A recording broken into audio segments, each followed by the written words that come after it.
Wisdom, I guess, is, I mean, wisdom in one sense includes everything, knowing about the stars, knowing how to be a loving person, etc. But wisdom with respect to decision making would be the ability to make decisions that will be honoring to God and helpful to other people and yourself. So if you take love God and love your neighbor as the fundamental thing of what it means to be human, then good decision making would be decisions that align with that.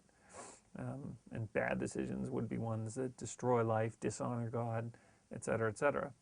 And then the other question is whether you got all sorts of other decisions in between, which are really neither here nor there. You get a blue car or a red car. Well, you could, I suppose, have relative wisdom with respect to, which one's going to get dirtier or which one might attract more thieves, but it's a pretty small kind of a thing. And so do you really want to ascribe wisdom? I suppose it's a species of wisdom. It's just not as critical as choosing a spouse or choosing whether to follow Jesus or not or something along those lines.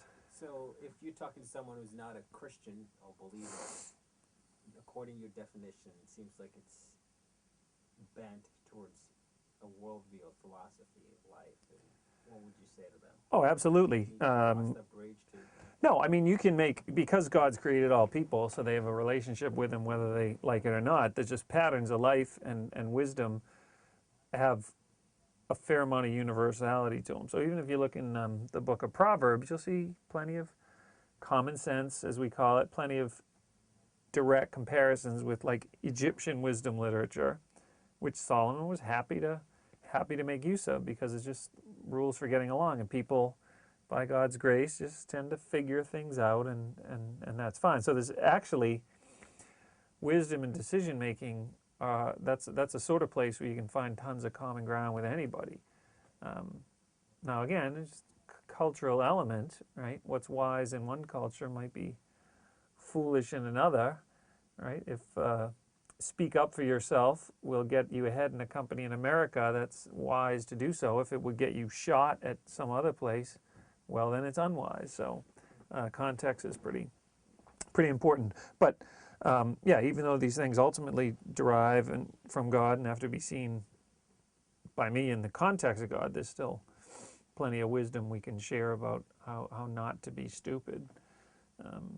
And therefore Christians can also benefit from all sorts of other people in the workplace, or even all sorts of other things. I remember working in a psych hospital, and there was a Jewish psychologist there. He was just a very wise, discerning kind of guy, and I learned tons from him about relationships and how to communicate and all sorts of other stuff. And I don't even know how religious a Jew he was particularly, but wisdom is a fairly universal thing. I'm just ascribing that to God. Yeah. Do you mind if I ask you this Yeah, person's go. name? Arthur Klein was his name. I don't know if he's still. Was he a doctor? What did he do? He's a psychologist, yeah, so working with adolescents. Do you remember any specific thing he did?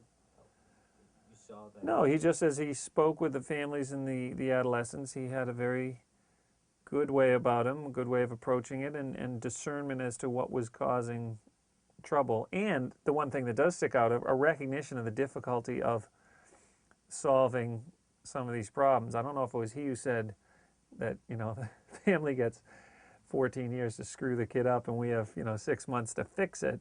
But I do remember it was him who was saying, yeah, we do some kind of apparently strange things by way of trying to treat these kids, making them earn privileges and being sort of restricted. But he said, the reality is nobody has a lot of success with these kids trying to get them unscrewed up.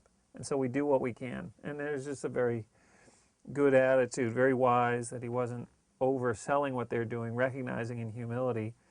And James, of course,